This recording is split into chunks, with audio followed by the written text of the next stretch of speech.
I slammed on the brakes so hard my truck skidded sideways in the gravel. Because standing there, stretched from one end of my ranch entrance to the other, was a brand new 10-foot-tall iron fence. Worse than that, a heavy padlocked gate stood dead center, gleaming in the Texas sun, and nailed to it was a bright red sign, "Private property, and no trespassing." On my land. Blocking my ranch. And the key? Nowhere in sight. For a second, I thought maybe I had taken a wrong turn, that somehow, after living here for 8 years, I had forgotten the way home. But no. This was my dirt road, my oak trees, my handmade mailbox with the horse carved on the side. Except now it looked like I was the trespasser. I climbed out, kicked the gate with my boot. Solid. Bolted. Welded hinges. Who the hell would fence me out of my own land? And then I saw it. Down at the bottom of the sign, printed smaller but just as smug. Maintained by Willow Creek HOA. HOA. Of course. The same HOA that had been sniffing around ever since the new subdivision popped up a mile down the road. The same busybodies who sent letters about my unsightly barn and unregulated livestock. I laughed. A short, sharp, bitter laugh. Because they thought they had me trapped. They thought they could build a wall and lock me out of my own home. Real quick, if you've ever dealt with a neighbor or HOA who thought they could control your property, comment number 1 below to let us know. What they didn't know was, they had just declared war. And I don't lose on my land. Not now. Not ever. I didn't go charging through the gate that day. No, I knew better than to let anger drive me. Instead, I turned my truck around, headed down the county road, and parked at the old gas station where the signal was strong enough to make some calls. The first was to my buddy, Colt, who ran the local survey company. The second was to my lawyer, Miss Karen Briggs, a tough-as-nails woman who once took down a city council over a crooked zoning scam. And the third?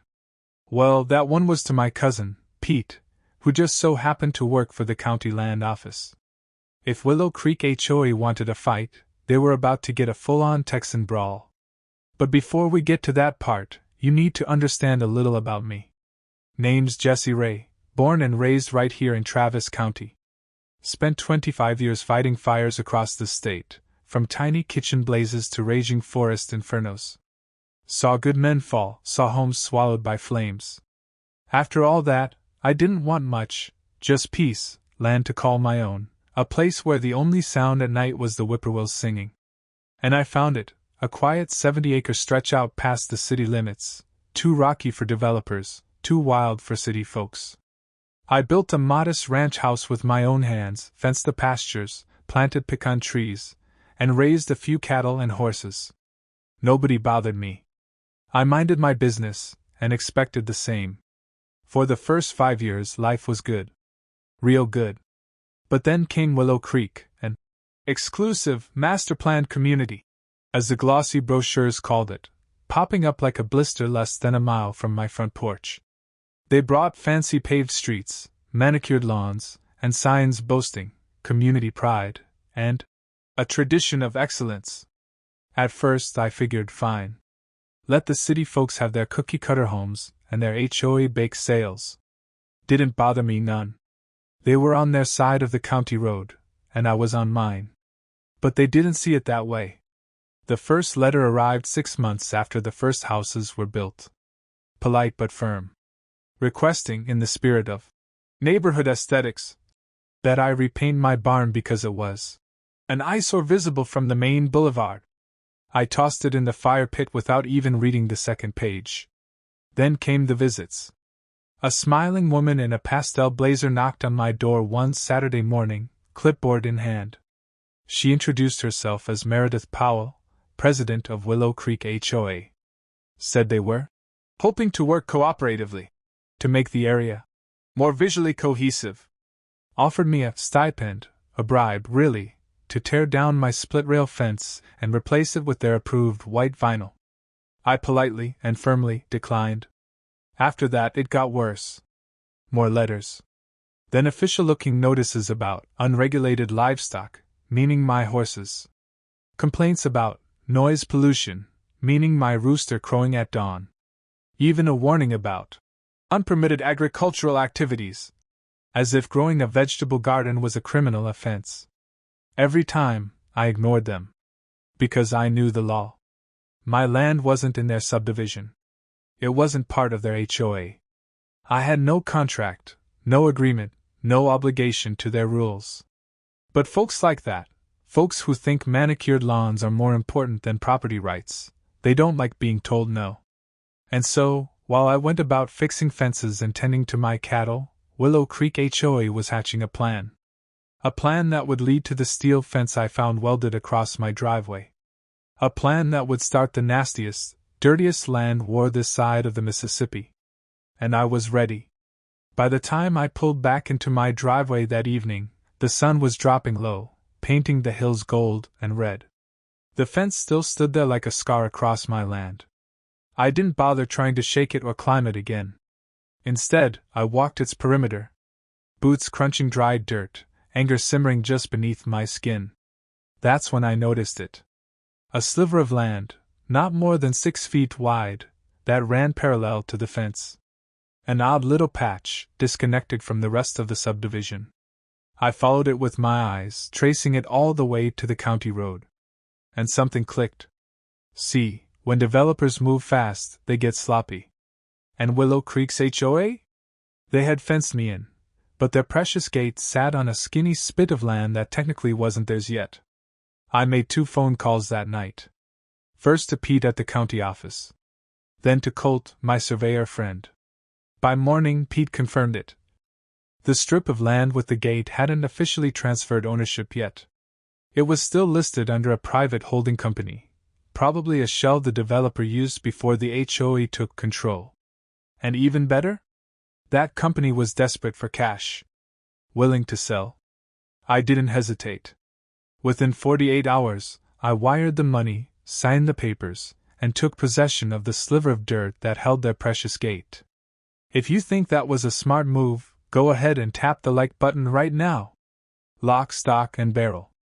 I didn't announce it. Not yet. Instead, I drove into town, had a few beers with Travis, my old firefighting buddy turned real estate agent, and celebrated the small win. Because I knew the bigger battle was just beginning. Sure enough, Saturday morning, while I was stringing a new water line for the south pasture, a parade of SUVs and golf carts rolled up. They clustered at the gate like angry bees around a hive. Out stepped Meredith Powell, pastel blazer and all, flanked by 2 board members and some kid in a cheap suit carrying a stack of papers. "Mr. Ray," she called through the fence, as if we were old friends. "We're offering you a final opportunity to cooperate voluntarily. Otherwise, legal remedies will be pursued." I wiped my hands on my jeans and leaned casually on the fence. "Voluntarily?" I asked. "You mean like voluntarily getting mugged?" Her smile didn't even twitch. Instead, the young man thrust a paper through the bars. "Notice of pending reclassification," he said. "Your property is now designated as community green space under Willow Creek HOA bylaws." I stared at him like he'd grown a second head. Then laughed. Loud. Long. The horses in the paddock even shifted nervously at the sound. "You can't reclassify private land without consent, son," I said, shaking my head. "And you sure as hell can't enforce HOA rules on someone who never signed your precious covenant." Meredith's smile thinned. "We'll see what the county says," she snapped. And they turned in a huff, climbing back into their shiny vehicles and speeding off. But what they didn't realize was, I had already made my next move. Later that afternoon, I called up Sheriff Briggs, Miss Karen's brother, who owed me a favor after I pulled his son out of a wrecked pickup 2 years back. I told him everything, the fence, the fake notices, the green space, nonsense. He whistled low. "Sounds like they're trying to play dirty, Jesse. You got proof?" "I'm building it," I said. And I meant it. I installed trail cameras along every inch of my fence line that night. High def, night vision, motion triggered. I wasn't just going to defend my land. I was going to document every stunt they pulled. And it didn't take long. Not even a week later, my cameras caught two HOA board members sneaking around the back pasture, measuring distances with a tape and snapping pictures. Trespassing. I printed the footage, nice and glossy, and sent copies, anonymously, to every homeowner in Willow Creek, along with a friendly little note. Your HOA dues at work, violating private property rights. The neighborhood message boards lit up like a Christmas tree. Turns out, not everyone in Willow Creek liked the idea of living next to a scandal, especially when their property values were at stake. And me?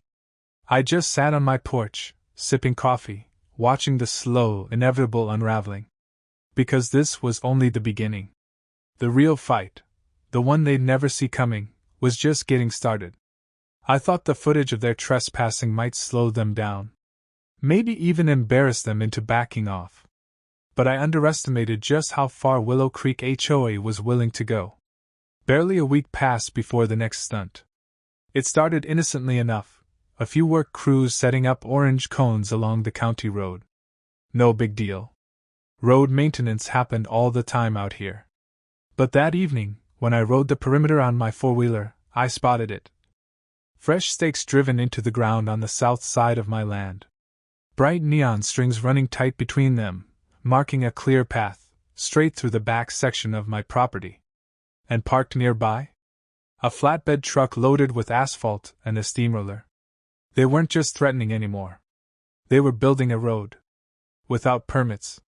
Without permission. Without even a courtesy call. I took pictures. I filmed video. And the next morning, I paid a visit to the county zoning office with everything in hand. Barry McDougal, the county inspector, an old friend from my firefighting days, nearly dropped his coffee when he saw the photos. They didn't even file a project notice, he muttered, flipping through the stack. This is gonna be fun. Barry and his team rolled out that afternoon.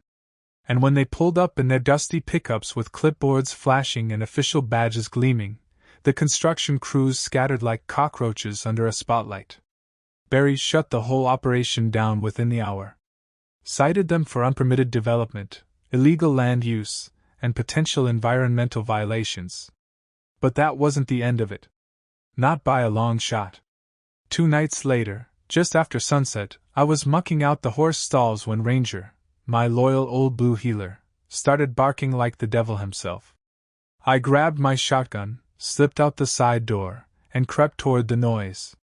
That's when I saw them. 3 men in dark hoodies, crouched by my barn, sloshing gasoline onto the hay bales stacked inside. One of them flicked open a lighter, the flame tiny but deadly in the night air. I racked the shotgun hard enough to make the sound echo. "Drop it!" I barked. They bolted like scared rabbits, knocking over feed buckets and crashing through the fence line. I fired a warning shot into the dirt behind them, not aiming to kill, just to make sure they knew they'd picked the wrong rancher. Sheriff Briggs was there within 15 minutes. We reviewed the barn security footage together, clear as day. Faces covered but boots, jackets, movements, all captured.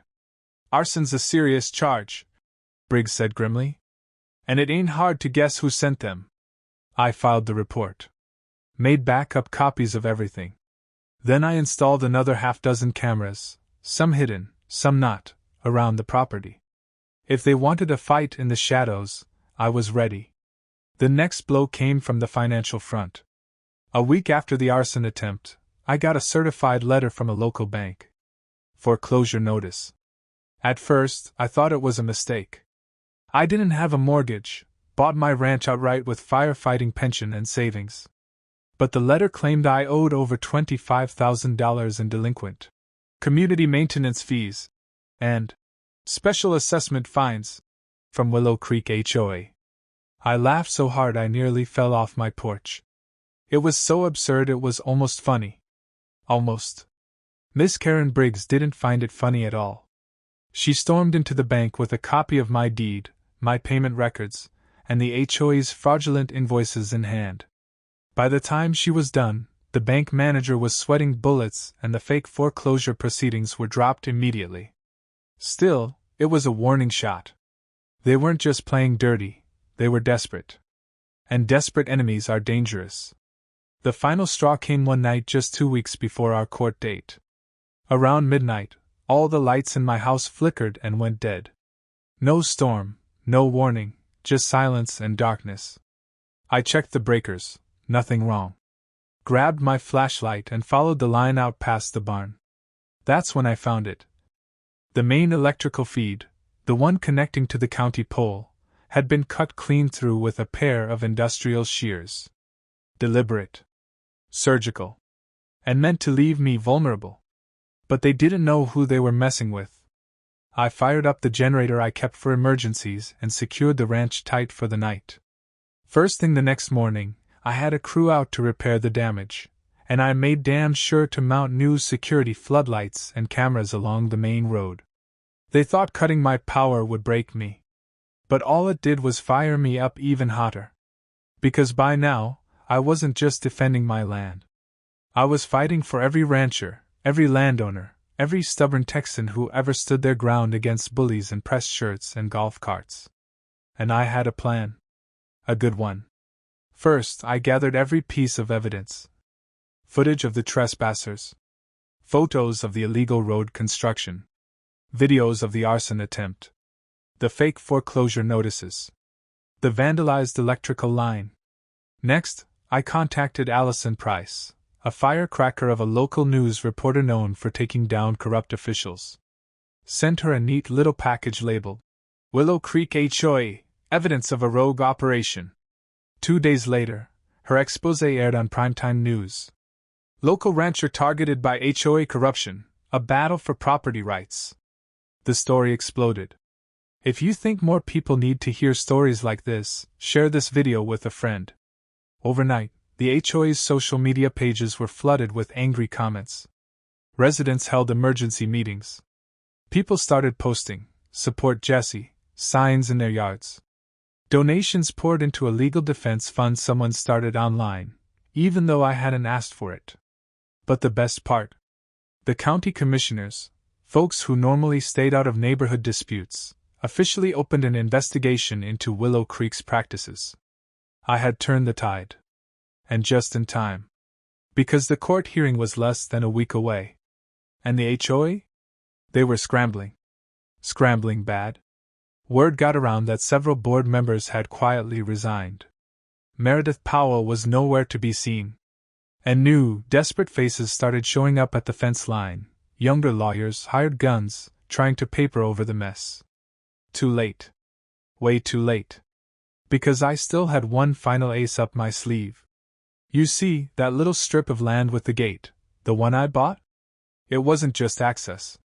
It was technically zoned for commercial agricultural use, meaning I could do just about anything I wanted on it, including hosting public events. And I planned to make damn sure Willow Creek HOA would regret every dirty trick they ever tried to pull. Because what I was about to build right there, right on their pristine, manicured doorstep, was something they'd hear, smell, and feel every single weekend. Something they would never forget. And it all started at sunrise the next morning, with the rumble of heavy equipment rolling down the old county road. The next morning, as the sun stretched long shadows across the gravel road, I stood leaning against my porch post, sipping black coffee. Down by the old access gate, construction crews unloaded flatbeds, fencing panels, bleachers, even a trailer painted red, white, and blue. Freedom Ranch Arena. Coming soon. But before the real fun could begin, I had a date with the county courthouse. And so, I dusted off my best boots, threw on a clean denim shirt, and drove into town with Ranger riding shotgun. The courthouse smelled like old wood and lemon polish. Inside, it felt like the whole county had shown up to watch the showdown. Reporters, neighbors, ranchers from 3 towns over, all packed into the wooden benches like sardines. On the left side of the courtroom sat Willow Creek HOA. A pitiful parade of lawyers in stiff suits, sweating through their collars. Meredith Powell was nowhere to be seen, replaced by a slick attorney from Austin who looked like he charged $1,000 an hour just to breathe. On the right? Just me and Miss Karen Briggs, calm as could be, a leather satchel full of evidence resting at her boots. Judge Roy McKinley, an old rancher himself before he wore the robe, called the room to order. Gravel voice, sharp eyes. No patience for nonsense. Let's get to it, he said, glaring over his glasses. HOA, you're alleging the defendant is violating your community standards, trespassing on common property, and interfering with community infrastructure? The Austin lawyer stood, all polished and proud. Yes, Your Honor. Mr. Ray has repeatedly refused to comply with reasonable requests from the Willow Creek Homeowners Association, thereby endangering the community's cohesion and property values. Judge McKinley grunted. Mr. Ray, your response?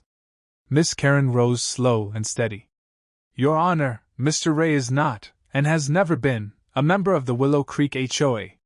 His land is private, free of covenant, and has been systematically targeted through acts of harassment, vandalism, and fraud, which we are prepared to prove. The judge nodded. Proceed. And boy, did we. Karen opened with the land deeds. Proof that my ranch was never part of Willow Creek's planned development. No signatures. No agreements. No obligations. Next, she rolled out the surveillance footage. Trespassers measuring and photographing my property. Construction crews paving illegal roads. Arsonists attempting to torch my barn. Cut power lines. Each piece hit like a hammer. You could feel the air go thick in that courtroom, every accusation landing heavier than the last. Then came the foreclosure scam. Fraudulent bills. Fake fines. Bogus liens filed without due process. And the final nail in their coffin? The footage Allison Price had broadcasted statewide, exposing their dirty tactics for everyone to see. When we finished, the HOA's Austin lawyer tried to salvage what he could. He stuttered about misunderstandings and community cohesion, but it was like trying to bail out a sinking ship with a teacup. Judge McKinley leaned back in his chair, tapping his pen against the desk. You know, he said slowly, in all my years, I've seen some brazen land grabs. But this takes the cake. He dropped his pen with a clatter. Effective immediately, all claims against Mr. Ray are dismissed.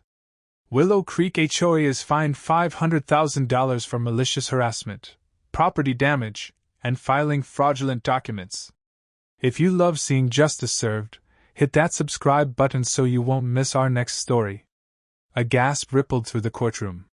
But the judge wasn't done. I'm also referring this case to the district attorney for possible criminal prosecution. Dead silence. You could have heard a pin drop. Then, as the bailiffs moved toward the HOA table, whispers turned into murmurs. Within minutes, 2 board members were handcuffed and led out the side door, faces pale and stunned. Donald Crane, one of the chief architects of this whole disaster, tripped on the way out, drawing a scattered, almost guilty round of applause from the gallery. I didn't clap. I just stood tall, tipping my hat low over my eyes. It wasn't about revenge. It was about setting things right. Outside the courthouse, reporters swarmed, microphones flashing, questions flying. Mr. Ray, how does it feel to win? One shouted. I smiled slow, letting the cool morning air fill my lungs. It ain't about winning, I said. It's about standing your ground. It's about reminding people that freedom doesn't come with an HOA fee attached to it. And with that, I climbed into my old Dodge truck, Ranger leaping into the passenger seat with a happy bark. I started the engine, feeling the low rumble beneath me like a heartbeat. The war was over. But the best part, the real celebration hadn't even started yet. Because tomorrow morning, Freedom Ranch Arena would open its gates. And the folks of Willow Creek were about to get a front row seat to what real community spirit looked like. The next morning, the sun rose hot and bright over Travis County. The gravel crunched under the wheels of pickup trucks, trailers, and even a few motorcycles as people poured onto my little strip of land. Freedom Ranch Arena was open. And it was glorious. The bleachers filled up fast, ranchers, veterans, teachers, families with kids waving little American flags. Vendors set up grills smoking with brisket and sausages. A live band tuned their guitars on the back of a flatbed trailer, and the sweet smell of fresh cut hay filled the air. And the folks from Willow Creek? they came too. At first, just curious, arms folded, suspicious eyes peeking over manicured hedges. Then slowly, drawn by the music, the laughter, and the smell of barbecue, they trickled in. Some came stiff-necked, refusing to smile. But before long, kids were chasing each other across the dirt lot, faces painted like little rodeo clowns. Moms lined up for kettle corn. Dads leaned against the arena rail, watching bronco riders kick up dust. Even Meredith Powell showed up. No pastel blazer this time, just jeans and a ball cap pulled low. She stayed near the back, arms crossed, but she stayed. And that was enough. By sundown, under a sky lit up pink and orange, the first official Freedom Ranch Arena rodeo was in full swing. We had calf roping, barrel racing, even a goat tying competition for the kids. The laughter and cheers rolled out across the fields like music no fence could ever contain. I stood back near the announcer's booth, arms folded, heart full. Ranger sat at my feet, tongue lolling out happily. Miss Karen Briggs wandered over, sipping a lemonade. "You did it," she said, smiling up at the bleachers. "You didn't just beat them. You built something better." I nodded slow. "That's the thing about fighting for land," I said. "You're not just holding on to dirt. You're holding on to the chance to grow something real." Around us, the Freedom Arena buzzed, not with anger, not with lawsuits, but with life. Kids learning to rope calves. Teenagers two-stepping to country music. Old veterans swapping stories by the barbecue pit. It wasn't just a win. It was a rebirth. A few weeks later, a letter arrived in my mailbox. Handwritten. No official seal, no HOA logo. It was from the new acting president of Willow Creek. A young woman named Tara Grayson. She thanked me for standing up, for fighting back, for reminding them all what real community looked like. She even invited me to join their next town meeting. No demands. No threats. Just an invitation. I folded the letter neatly and tucked it into my desk drawer. I didn't need to answer. Because the answer was already clear every Friday night when the music played and the arena lights flickered on. Every Saturday when dusty boots stomped the ground in rhythm. Every Sunday when families gathered under wide Texas skies to share food, stories, and a sense of belonging no HOA could ever mandate. Freedom didn't come from rules written in bylaws. It came from dirt under your nails, laughter in the air, and neighbors who showed up when it mattered. And as I stood there, watching the last bronco rider take a victory lap under a sky full of stars, I knew one thing for certain. They tried to fence me out. But in the end, they only fenced themselves in. And the man they tried to break? He was the freest of them all. Who do you think won the real victory? Comment letter A for Jesse, or letter B for freedom itself. At its heart, this story reminds us that true freedom is not given, it's earned, protected, and sometimes fiercely defended. Jesse Ray's battle against the Willow Creek HOA shows that standing your ground isn't about pride or stubbornness. It's about preserving the simple, powerful right to live freely on your own land without intimidation. In a world where paperwork and polished words are often used to steal what hard work has built, Jesse's quiet strength teaches us that resilience, community, and unwavering faith in what's right still matter. It also shows that when individuals stand firm, they don't just defend themselves, they inspire others to rediscover the values of courage, honesty, and neighborly respect. More than just winning a court case, Jesse built something greater, a true community born not from rules and restrictions, but from shared experience, celebration, and heart. Sometimes the best revenge isn't destruction, but creation, building something so vibrant, so alive, that it turns even enemies into witnesses of what real freedom looks like. In life, fences may rise, but with determination and hope, we can always build bigger arenas for dreams, connection, and joy.